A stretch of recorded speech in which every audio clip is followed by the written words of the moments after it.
Looks like we're all good now. So let's get rolling. So this webinar today is a demo of our machine learning based stock price forecaster that uses natural language processing. So let me begin with the agenda. So the agenda is basically, we're going to start with who's on the call. We're going to go into an introduction, then talk a little bit about machine learning based forecasting. And then I'll be showing you some of our trading returns and then some of the tools that we'll be using. I'll be walking through some code, be giving a demo, and then talking about the course in detail. And what I want to encourage everyone to do is to ask plenty of questions. So let's see, let me make sure that, okay, so type in questions here. Okay, so you can use the chat to put in questions. We also have this Q&A thing on Zoom that you guys could also put questions. So feel free to interact that way as well. So hopefully everyone sees my screen, and everyone should be able to use the chat. The chat thing, if you guys aren't familiar, is this little thing right here on Zoom. And yeah, let's get rolling. So I'd like to just start off with you guys saying who's on Zoom, on the Zoom call. So what you could do, if you could type in the Zoom chat, what is your occupation? Do you know how to program / code? How much investment experience do you have? So I'm going to put these questions into the Zoom channel. And if you guys can do that, that would be awesome. And I'll start first so that we can kind of get this rolling. Okay, so let me go back to the presentation. Okay, so I'll start off first. So my occupation is machine learning expert. I do a lot of work around machine learning, thus teaching this course. I'm also a startup entrepreneur. And do I know how to program code? And the answer is yes. I started programming coding when I was 6 years old. In fact, I won my first programming contest when I was 7. So I have a deep love for programming. And then how much experience, investment experience do you have in years? So I've been trading for quite some time. I actually started trading options right out of college. So it's been a long time now. And for a while I was killing it. In fact, I made it like four times what my salary was. And I thought I was going to do this, full time until, my luck turned, and, I pretty much lost everything I made and then some. So definitely learned the hard way. Thank you, Shah, for putting in your background. That's awesome. So if others could do it, that'd be great. Okay, so let's move on as you guys do this. Who am I? So my name is Greg Tanaka. I'm based here in Palo Alto, which is Silicon Valley. And I went to Caltech and UC Berkeley. Also went to Stanford. I studied computer science and electrical engineering. I worked at a variety of different companies, started designing GPUs early on, did a lot of work around imaging, 3D graphics, as well as machine learning, and now a lot of work in the crypto area. And I've started a bunch of companies, one of which I raised money from Google Ventures and Andreessen Horowitz, as well as Menlo Ventures. These are some top tier venture firms. I raised roughly about $10 million. And what Luminous Wealth is, it's a really great community. It's a place to learn. It's a place to learn how to fish, versus getting a fish. So basically, it's to educate yourself to be able to use some of these new technologies. And I think it's really great because it's not just a place to watch videos. It's also a place to interact, to learn from others. And there's just a whole host of information. It's also a place to get a lot of code for projects. So there's something called LumaBot, which is a great way to get started with algorithmic trading. One thing I want to do is encourage you guys to go to our YouTube channel here. So I'll put this channel into the Zoom chat here. And there's just so much content on here. So there's, let me just click on this so you guys can see. But there's like tons and tons and tons of video. So I want to encourage you guys to go here and look at all the free content. So you don't have to pay for any of this stuff. You can just get started here. So it's a really great place to learn. So if you haven't already, just subscribe to that channel. And then we also have a Discord channel. So let me show you what that looks like. This Discord channel is super active. Where is it? Here it is. So here's an example of the Discord channel, and you can see there's a um, ton of different channels, and the channels are very very active. So I have trouble keeping up with everything. So highly encourage you guys to go here because there's so much um, community here that and it's free. So I encourage you to do that. So you could get that link here. Here, in fact, let me copy this link and paste it into this to the Zoom chat as well. And then after this webinar ends, we're gonna be sending you a survey, just asking you guys what we did well, didn't do well, how we can make it better. So look out for that and try to fill out the survey and send it back. And then for me, I do best when there's a lot of interaction. So feel free to ask questions, comments, anything is good. It's better. I do better when I'm interacting with people. So keep the questions and comments coming. Okay, let me go to the next one.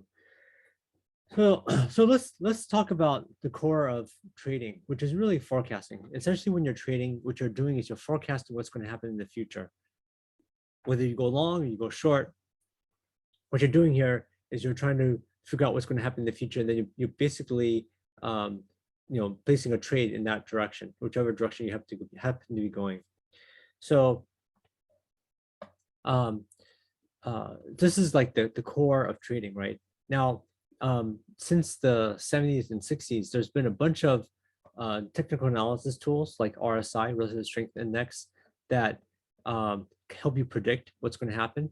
So here you can see RSI. This is the stars group. So here you can see a candle chart of the closing price of TSG, and down here you can see the RSI, and it's a little bit hard to see, but if the RSI is, if the RSI at a certain level, it means that it's going to be going up, and if it's not, then it means that's going to plateau a bit.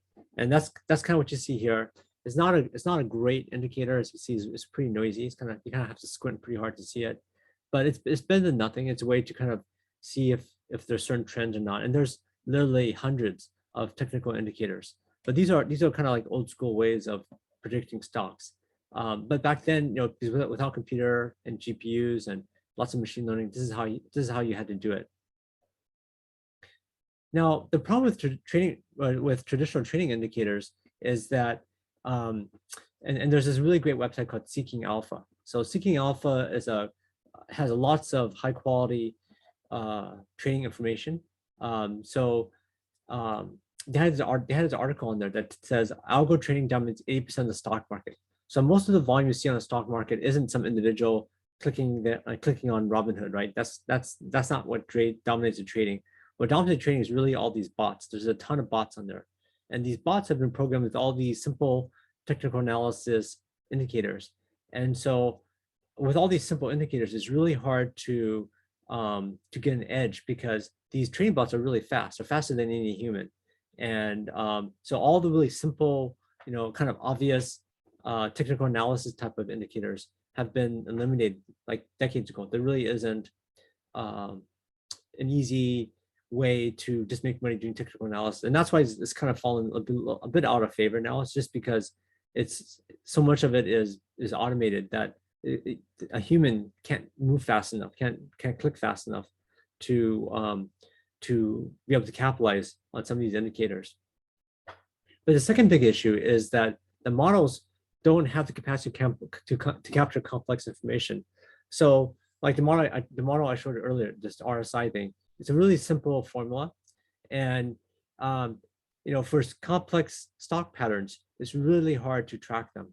So it's difficult for individuals to get an edge, something that other traders don't know. So it's not a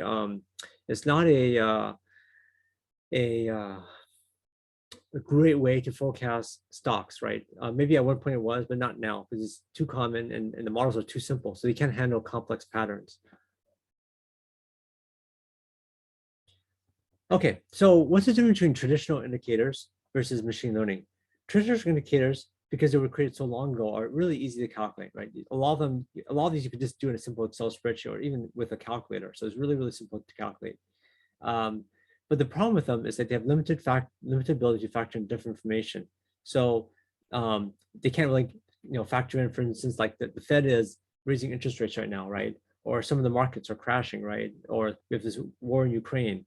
So you can't. It's hard to factor in those kind of key indicators that would affect pricing. And then the other fact is that they're just too popular, right? Everyone kind of knows about them already.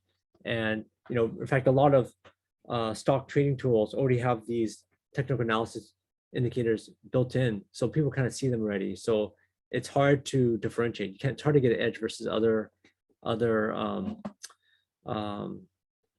traders. Okay, now with machine learning is much more computation complex and hard to implement. So this is why it's only kind of come into its own like the past 10 years. Because before, you didn't really have GPUs that as common. You didn't have as mature algorithms. And so it's just something more recently. So this is why it's getting so much attention, is because you can really do pretty good and accurately forecast stocks using machine learning. So we'll get more to that later. The other factor is the fact that you can use a wide source of information to train models, to actually have the model predict. So you can factor in, let's say, COVID, you can factor in Ukraine, you can factor in, the price of crypto. So because what do we have to think about machine learning and forecasting in general is that you can think of it like you're trying to mine predictive signal out of a certain data source. Like in many cases, using historical data sources, and you're trying to mine that. You're trying to get that out of the data, and there's only so much you can get before you use another signal. And that's why being able to factor in multiple different factors is really important in terms of being able to actually forecast what's going to happen. And also machine learning is cutting edge, so it's not as common. So it's easier to develop an edge with machine learning than just with traditional indicators. In fact, I would argue to these days it's almost impossible to get an edge with traditional indicators. Okay, so what is machine learning? And again, I just want to encourage everyone to ask questions. Just type in the chat, and we can, I could cover anything that people are confused by. So what is machine learning? So to understand what machine learning is, it's best to kind of look at what is traditional programming. So traditional programming basically have data, right? So this may be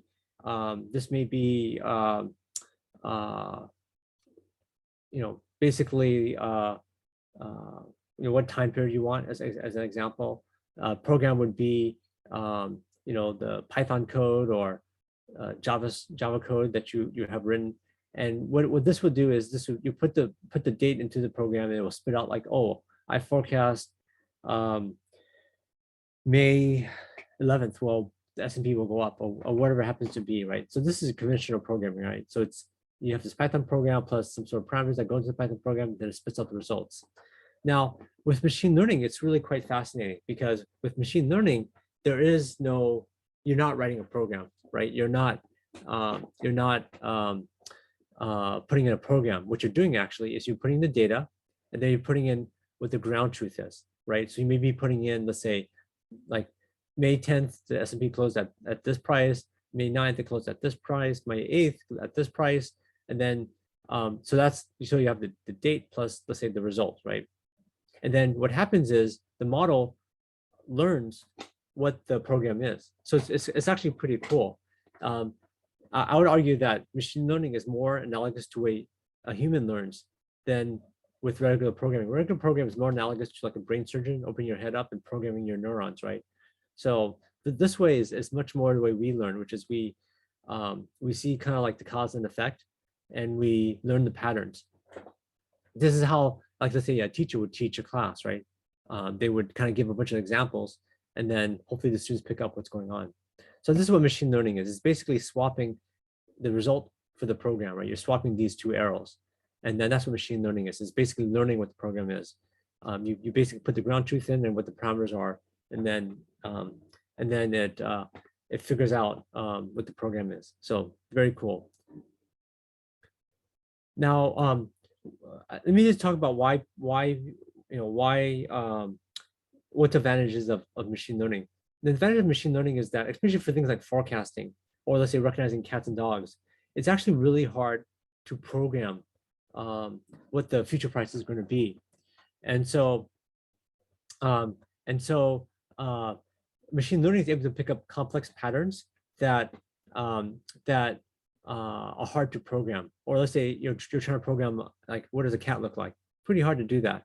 But machine learning can learn the patterns of what a cat looks like, and then it can give the results. So that's kind of like the big advantage of machine learning, is that it is able to handle a lot more complex patterns than could be done, can be detected otherwise. Okay, Rodney asked a good question, which is this reinforcement supervised or unsupervised? So this is a good question. What I'm showing here is what's called supervised learning. This is probably the most common form of machine learning. There's other types, right? Like you mentioned, reinforcement and unsupervised. Reinforcement learning is really more meant for like games, like, beating the world's best Go player, like AlphaGo did.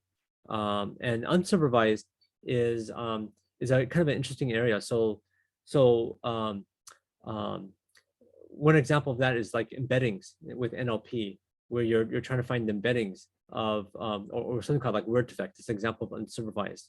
So we don't have to have ground truth data. So good question, Ronnie. So everyone else keep asking questions. It keeps it more interesting. Okay, so let me give you guys kind of a performance example. So I run a company called Pika Group, and I'll show you guys the website real quick. Oh, not this one. Let me show you the homepage, actually. Not this one. Okay. So I run this company called Pika Group, and what we do is we help people who have an algorithm and want to automate it.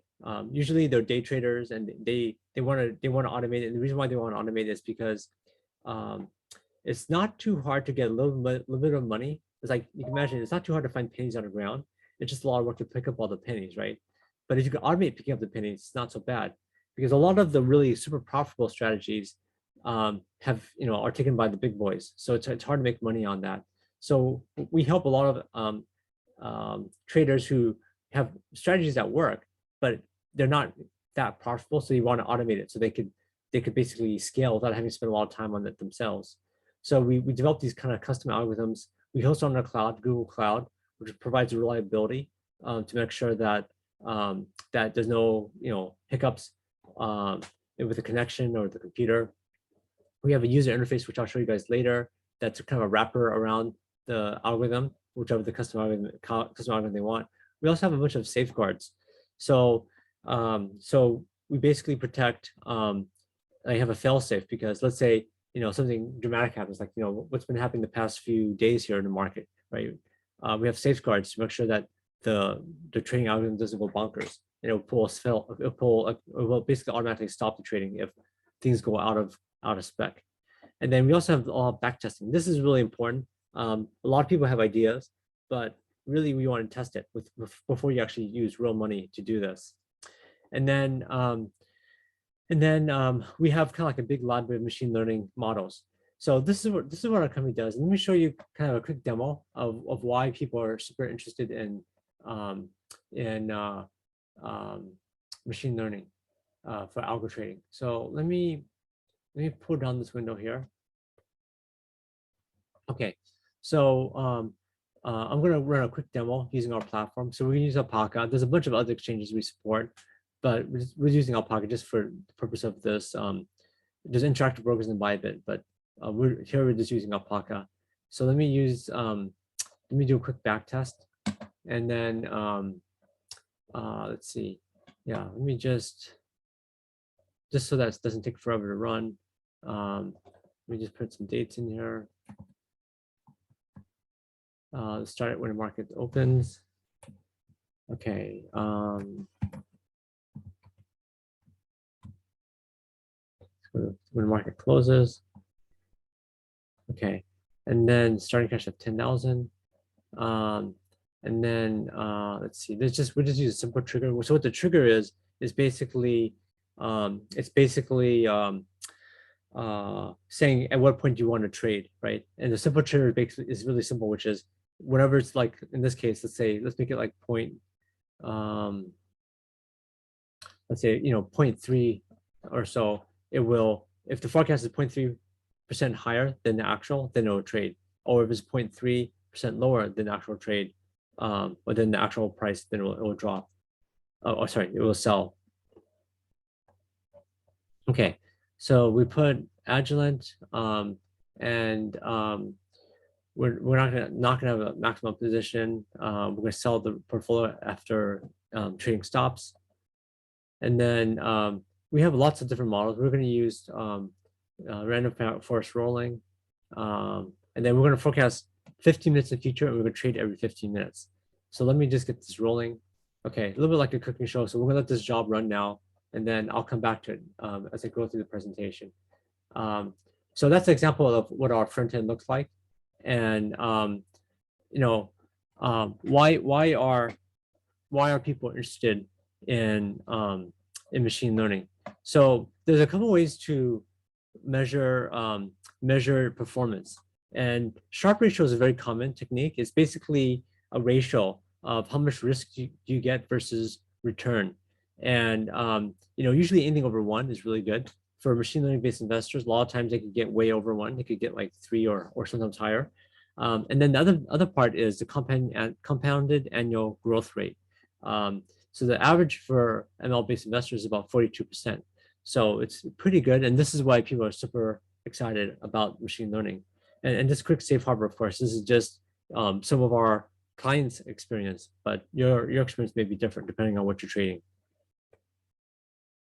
Okay, so tools that we use today are Alpaca, Python 3, Pandas. So Alpaca, as I mentioned earlier, is just a place to have really great APIs that you could use to do algorithmic trading. Python 3 is just one of the later versions of Python.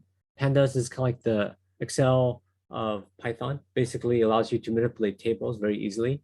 The TA library is a technical analysis Python library that has hundreds of technical analysis functions in there. Scikit-learn is a pretty basic library that has a bunch of machine learning algorithms and function calls in there. So you could build models. We're going to use Google Colab. Google Colab is one of the best deals out there. It's basically a free computer in the cloud, so you can do a lot of work. You can share it with people, collaborate. It's a great service that Google is providing, and it's completely free with some limits in terms of their timeouts and stuff like that. And then we're going to be using Google Cloud Platform, and then Google Natural Language Processing. So these are the tools that we're going to be using. And so I'm gonna show you guys some of the code now. So what we're doing basically is we're going to be getting data from Alpaca. So I'll be showing you how to access those APIs.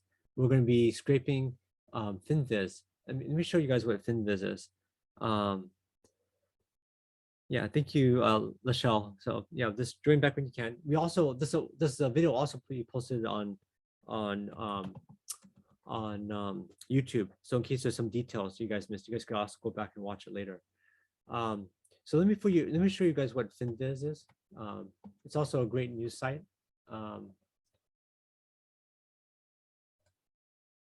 So basically, it has lots and lots of information on stocks. So I'll show you an example.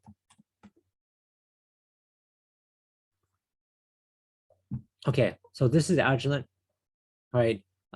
It has that kind of information, but besides that kind of information, what it also has is it has news information, right? So you can see all this news information on Agilent, and I'll show you how we're going to script this and use it to help trade stocks. We're going to create the training data set as well as the testing data set. We're going to train the models. We're going to generate predictions and then analyze the results. So let me show you guys what the code looks like. Okay, So let me walk through this quickly. And hopefully by the time this finishes running, I could show you guys the result that I kicked off earlier on the Pika group web, application. Are we, okay, Tem-bit Tope asked, are we going to get this session recording? Yes, and the answer is yes. It's going to be posted on YouTube. So you don't have to take copious notes, but feel free to ask me questions as I go through.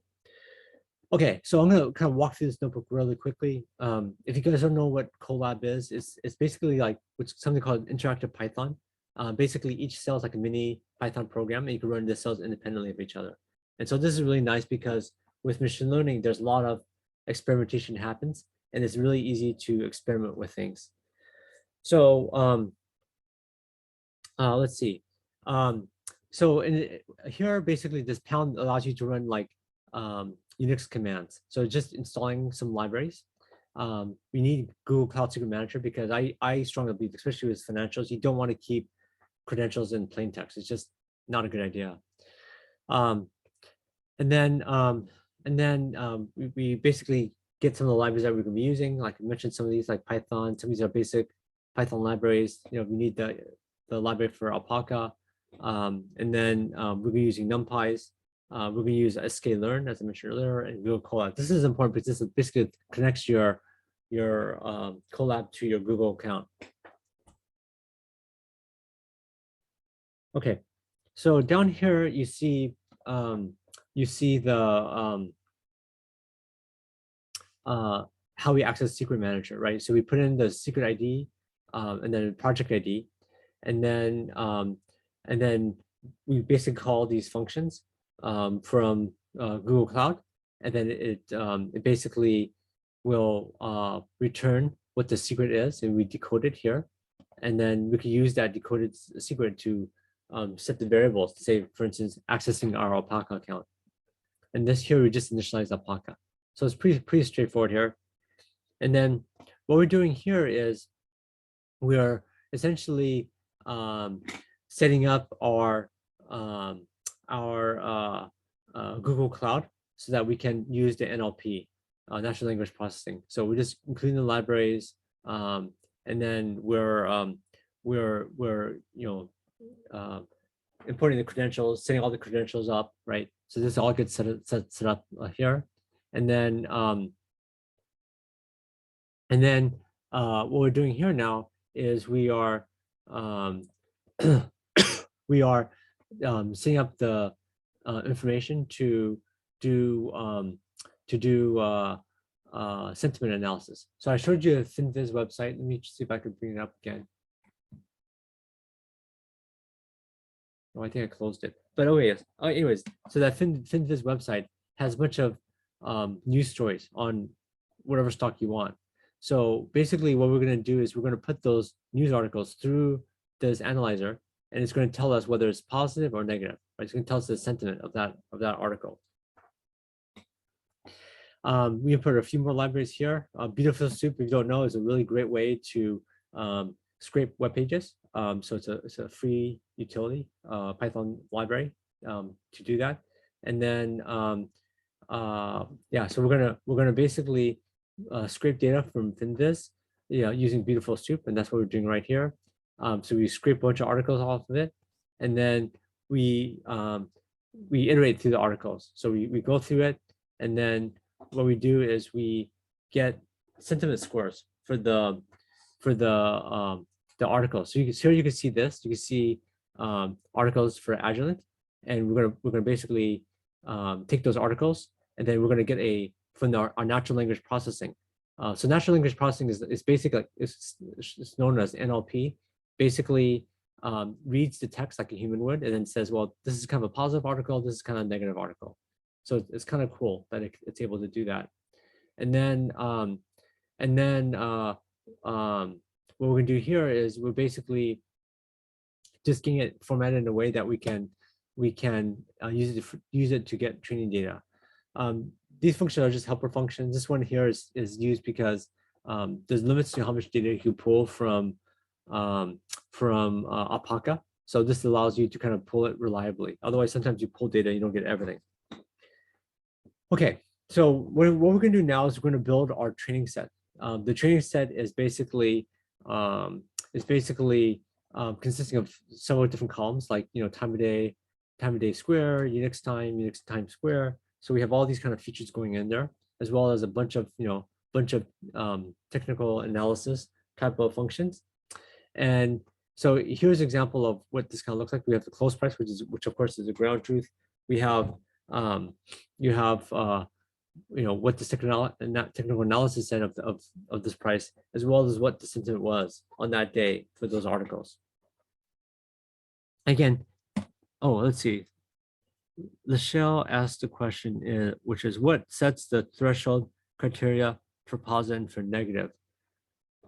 Yeah, so this is sentiment is a built-in score in machine learning NLP model inside of Google Cloud. And basically, like one's the most positive and negative one is the most negative.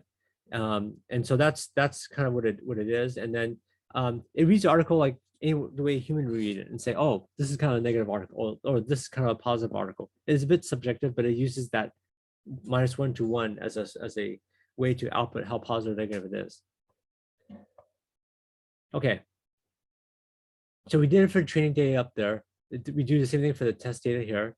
And then, so what the resultant data frame looks like for the test and training data looks something like this.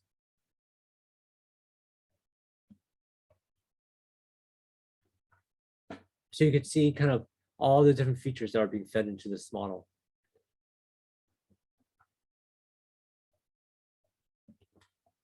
Okay, now we're using a technique called rolling training data. So what we're doing basically is we start with this much training data, and what happens is we will move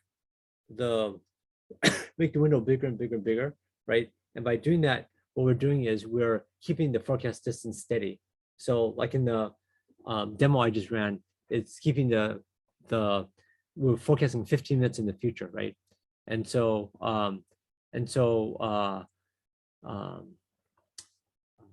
this is what this is setting it up. So it's feeding the data into the model. It's initialize the training, and then it's dropping in the prediction results, and then kind of looping on this for loop here. So that's okay. Like Timmy Tope is lost. Okay, so if you're lost to me Tope, maybe I'm losing others. So let me see if I can explain here a little bit better. So we have this training data. Okay, it looks like this. It's basically a table of data. In this table of data, there's the close price. The close price is our target price. We're trying to predict the close price, right? And it's the close price 15 minutes in the future. And there's all these different features we could use. Okay, what we call mean by features is all of the columns that are not the ground truth. These are all of the features. And then we use that data, we feed that data into the model to see if it can help us predict what the price of the stock is going to be. Oh, I got no coding knowledge, please. Okay, well, okay. So I think, yeah, basically at the high level, basically we're going back to this picture I showed earlier. What we're doing is we're feeding in the data, okay, and we're feeding the results. Results is what the close price is, and the data are the features. That's the way to think about it, okay. And then it spits out a program. Basically, creates the weights for the model.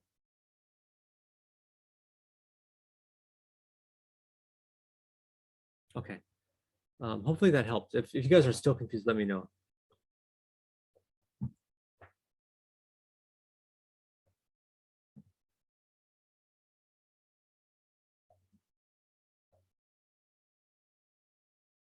Okay.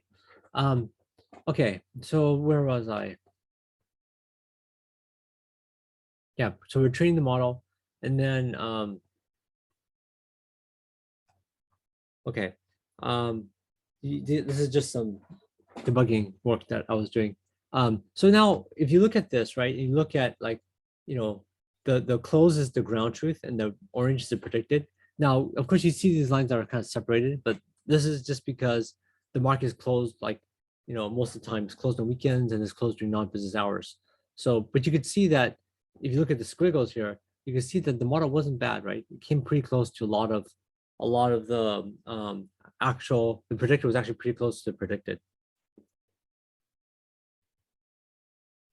Okay, the other thing that we could do is look at the feature importance. So you can see, like, of all the different features we fed in, which one was most important to affecting the model, and RSI was pretty high, and that's one reason why people use it, because it's not a bad metric. It's hard to make a ton of money from RSI, but it's better than nothing. Okay, here you can calculate what the error was in terms of mean squared error and also percentage error. So not perfect, but not bad, right?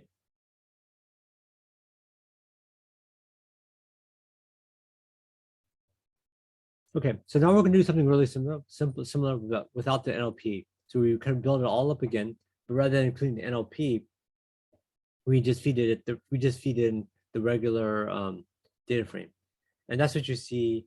Um, well, I guess not here, but that's what's happening here. Is we're basically um, um, uh, trying to calculate the errors for the model.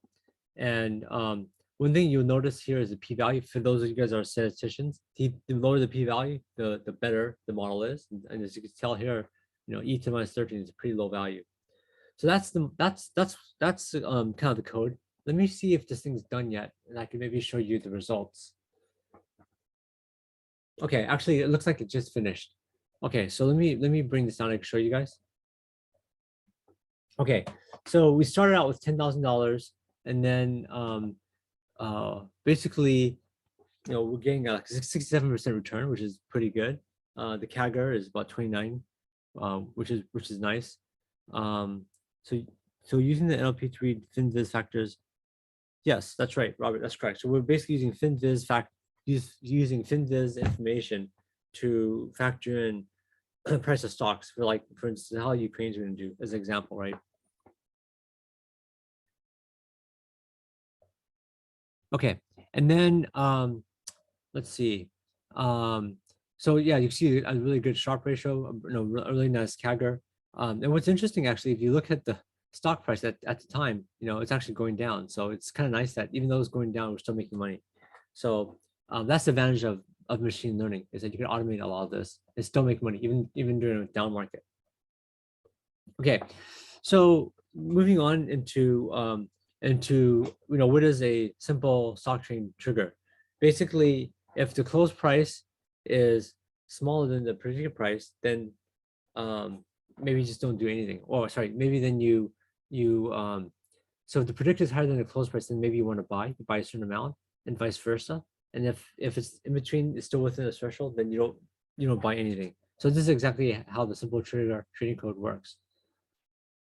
Okay, now so I give you guys kind of a demo of how it looks on the Pika system. Now, if you guys wanted to host it yourself, that's right. Yeah, so your guess was correct. It wasn't it was like yeah, it was like, let me see here, $35 or so for a 10K investment. So it wasn't a lot, but it was only like a couple days. So you're correct about that, but it was just a really short period of time, just for in terms of runtime. I'm trying to make sure something runs in the time that you guys are online. Otherwise, it's not a very interesting demo. Okay, so yeah, so this is meant to show up capability inside train returns. And in the machine learning course, we're going to go into a lot more details about what the basics are for machine learning. We're going to get into deep learning. We're going to get into how do you build a stock forecasting model, and then I'm going to show you guys kind of a forecast demo. So I kind of showed you that. But let me show you what happens if you're going to deploy it to your own machines. Let me see, where is that? Lost it.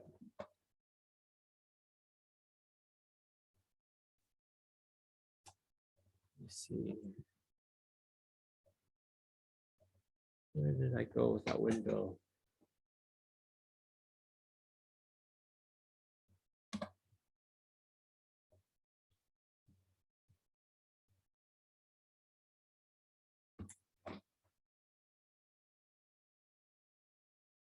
I might have closed it by mistake. So let me try to open it up again.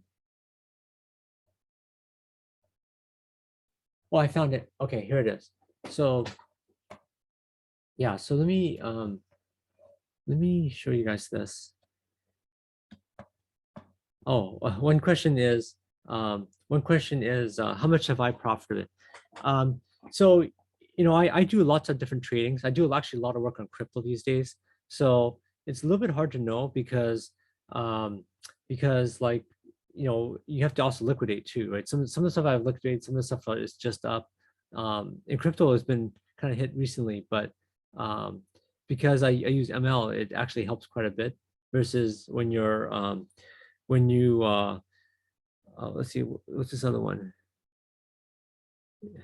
You have a bot I can use to trade. So we um the Luma Wealth is really teaching you how to write your own bot. So we don't Pika does that, but for Luma Wealth, it really focuses on teaching you how to build a bot, not necessarily um, a bot, a pre-built bot, but on a Pika group, we help you if you have a trading strategy, we'll actually implement that bot for you. Okay, so let me show you guys the Luma Wealth bot here. So again, this is free, open source. What you'll see here is let me make this smaller. You'll see a few files. So you guys could go GitHub and download this bot from Luma Wealth. And basically, there's a couple of key files. One of them is credentials. What credentials does is allows you to um, uh, access LumaBot. You could use this module here to download the quotes from Alpaca, and then this is the main code. And this main code would basically allow you um, to run the machine learning model, look at the prediction, and then decide to trade or not. And then here is where you'd keep your machine learning model. So so this is how you once you've done enough back testing and you're happy with it and you want to go trading for real, this is one way you could go trading for real, or you could use like our service at Pika Group. Okay, I'm trying to keep this within the budget of time. We're going a little bit over, but that's because we started a little bit late. So I'm gonna try to keep on going here. Okay, so let's talk a little bit about the course.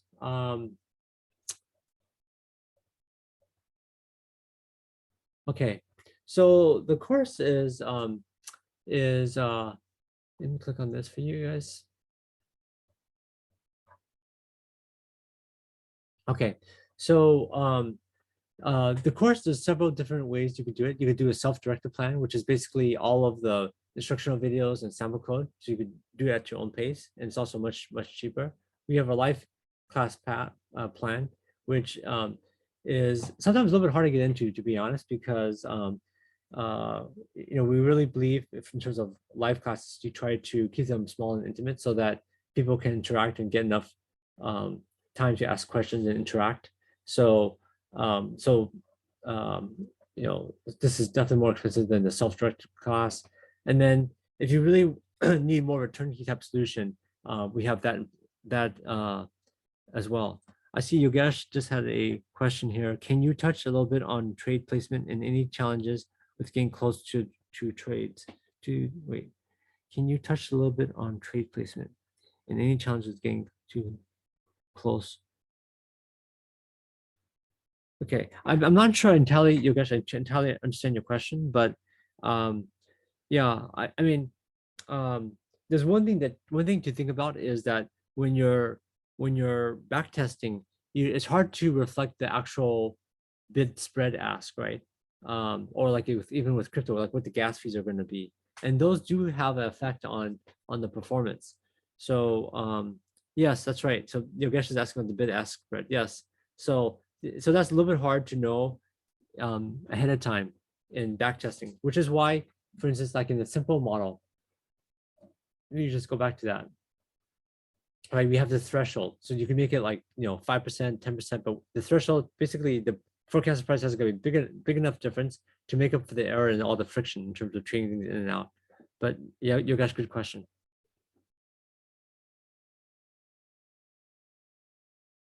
Okay, so let me show you guys back to What happened to it? Oh, here it is. Okay. Okay. So yeah, so there are several plans available. The self-directed course is the most is the least expensive. There's the machine learning course, which is basically the live class. We keep this very small, so it's hard sometimes to get in there, but um, it's kind of first come first serve. But that's something to look at. And then we have the one where essentially we're going to be helping you do some of the custom projects as needed. And so that's this option here. And this one here is, especially if you're not very familiar with some of the stuff, this is something that you can use to help get you rolling. Ernesto asked, you use ML to predict the price, select stocks, not to signal the entries, right? Yeah, so um, uh, so we actually have several different models, like the simple model like I showed you guys here earlier. The simple model here is just a static. Oh yeah, Charles just asked, they joined the class late. Yeah, you'll this will be posted to YouTube. So just subscribe to the YouTube channel and you'll be able to see it later. But yeah, in terms of the simple, this is not a machine learning based trigger, right? And I think Ernesto is asking this, but we also have machine learning based stock triggers as well. This one's very simple. It just says, well, if your prediction is above by a certain threshold versus a close price, buy, and vice versa. If the price isn't, you sell. But this is a very simple way. You can actually have much more sophisticated kind of triggers. And this is actually where a lot of reinforcement learning is basically here. It's like is trying to have fancier models to know exactly when to come in and out of trades. So Ernesto, really great question there. Thank you for that. Okay. Oh, then let me show you the rest of the course.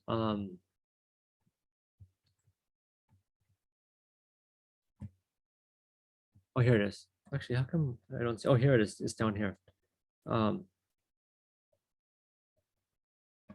Okay. And so yeah, so in terms of what you learn about the fundamentals of machine learning, how to make better investment and trading decisions using data. So being data driven versus emotional driven. You can learn how to apply time series and time series data, use things like natural language processing, kind of like in the demo, like FinViz as a data source. And then you understand when you want to apply deep learning. Also, how do you analyze data for algorithmic trading? And then you learn about a lot about the Google AI Vertex platform, which is really helpful because it's something I would suggest if you're going to run like unintended. You don't want to run your internet at home because maybe your power goes out or maybe your internet breaks or something. So it's got to be really careful. And then yeah, so basically why do people want to use machine learning? Well, it's because you can make a lot more money being a lot more data driven than just being winging it, right? Which a lot of individuals do. And that's one of the reasons why individuals don't make as much money as professionals, because they're not as disciplined. So this is a 8-week plan, 8-week course divided into 3 sections. So section 1 is just the machine learning for finance examples. Then the first part of the project and the second part of the project. So the first part of it, you get familiar with the tools, kind of like some of the basic models, understand what deep learning is and how to optimize models. So that's kind of like the first part of the course. The second part of the course is understanding more about time series, building a stock forecasting model. And then the third part of it is basically incorporating natural language processing into it. And then hooking up to news feeds and doing a much more comprehensive forecast model. So that's what the course is. Again, it's something which if you guys use this coupon code just for attending, you'll get 20% off. I know this code has expired, but I think Robert, the CEO of the company, is doing another one of them. So you may want to take a look at that. And And then, yeah, so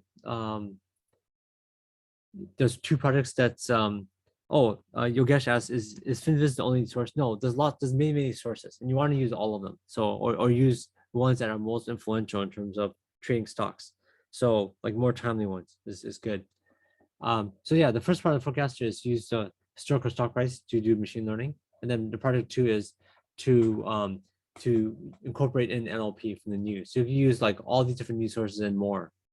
Okay. And then this is a little bit about me. There's bunch of testimonials on here as well. But let me move on.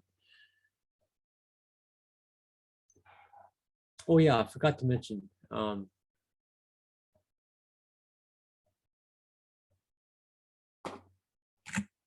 lost track of my window here. What happened to it?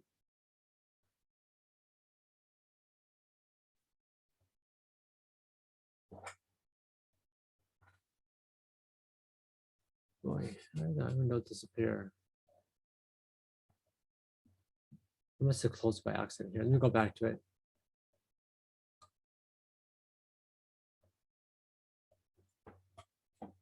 Okay, so in terms of start dates, let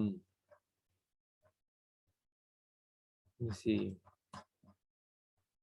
Yeah, June 9th is when it starts. So about a month from now. That's why it might be a little bit tough to get in, but if you guys could try, you might be able to get in. Okay. Okay. So sorry guys for just going a little bit overtime, and sorry for being a little bit late here. But I try to wrap it up in the time that we allocated.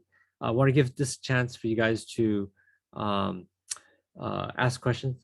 Shaw asked, "Are you using the free version of FinViz or a paid version?" It doesn't matter. You can use either version. The paid version has a little bit more, but you can use either one of them as data feeds for your model. So good question, Shaw. Any other questions?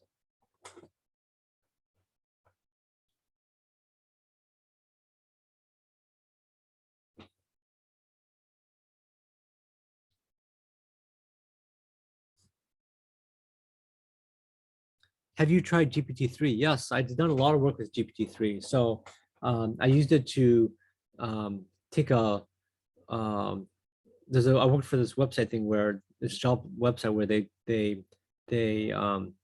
had job descriptions and then we summarized them using GPT-3. I also did a project where we built a chatbot for like a car dealership website network, as well as it would answer HR questions, legal HR questions. So GPT-3 is pretty amazing. It has like almost like a human level of understanding and way to generate information. So quite cool. You can actually use it also to do, to basically take a bunch of text, a bunch of human text, and make it so that it's easy for the program to understand, the model to understand. And then Shaw asked, does Stanford have free Python programming classes like they do for Java? I'm not entirely sure, although I live about 1 block from Stanford, so I'm not entirely sure. But I would argue that you don't really need to go to Stanford to learn Python programming. Python programming is probably the most popular programming language. It's probably the most forgiving and easiest to learn. In fact, I would argue that one of the best ways to learn is to use Google Colab. So you can here, I'll show you guys.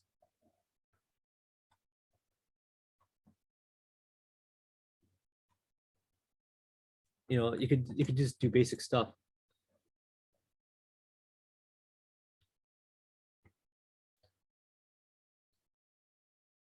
You could do things like that, or like, the infamous print hello. So yeah, I mean, Python is really forgiving. It's very easy to learn, and this interactive Python notebook is a great way to learn how to program. Okay, guys, any other questions?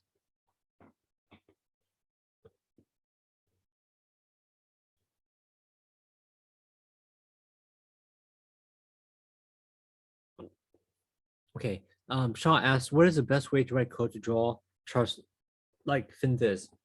So, FinViz sites charts are pretty good, but I'll show you how we did this one here.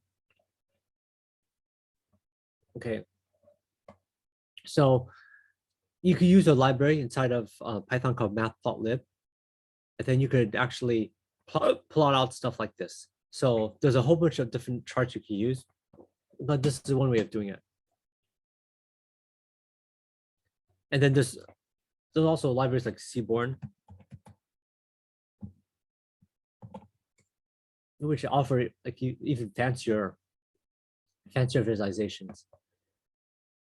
So there, some of them are quite fancy. So this is another way of doing it. They have a ton of visualizations. There's a bunch of other libraries as well. And then what is the best AI algorithm to predict the next day price range? So, um, so, um, it really depends on what you're trying to do. There's no one single best algorithm. It really depends on the situation. I know it sounds like a little bit like a lawyer, but it's true. And sorry guys, I just developed hiccups spontaneously, so not sure why. Chaw asked, what was I talking about? So let me show you. This is a collab. I'll drop the link into to the chat for you guys.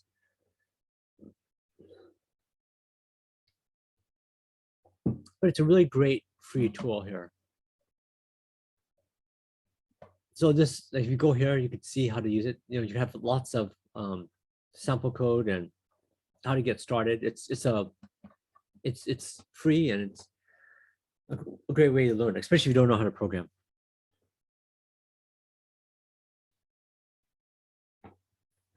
Okay, any other questions?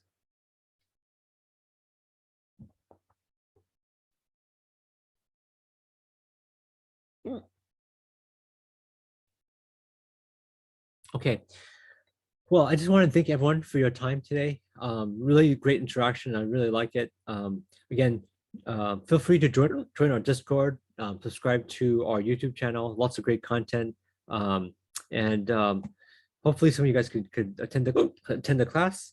And thank you guys again for attending today's session. Really appreciate it.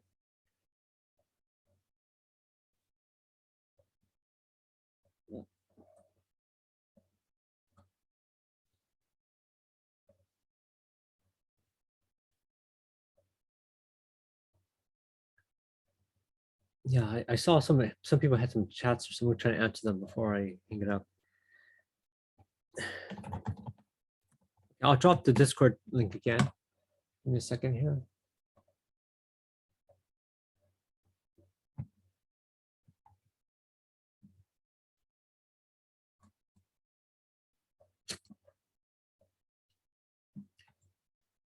Here's a Discord link. So feel free to just click on it and then you could join the Discord. There are a lot of people on there. So it's a great way to talk to other people who are interested in machine learning and algorithm trading. Okay, guys. Thank you, everyone. And yeah, hope to see everyone in class. Thank you. Bye-bye.